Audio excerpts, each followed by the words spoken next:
നമസ്കാരം. രാമായണ മാസം വന്നെത്തി. മലയാളികളുടെ കർക്കിടക മാസം.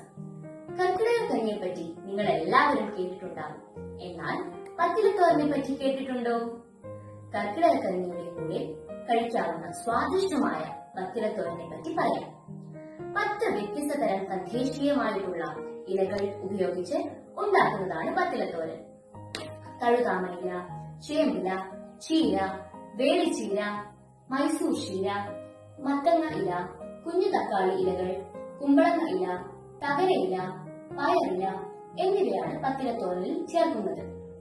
എണ്ണ ചൂടാക്കി പച്ചമുളക്, ഇഞ്ചി, മഞ്ഞൾപ്പൊടി, കറിവേപ്പില എന്നിവ വഴറ്റുക. നന്നായി കഴുകി അരിഞ്ഞു വെച്ച ഇലകൾ അതിലേക്ക് ചേർത്ത് വേവിക്കുക. പച്ചനിറവും പോഷകങ്ങളും നഷ്ടപ്പെടാതിരിക്കാൻ ഇലകൾ അധികം വേവിക്കാതെ ശ്രദ്ധിക്കുക. നന്നായി ശ്രദ്ധിക്കണം.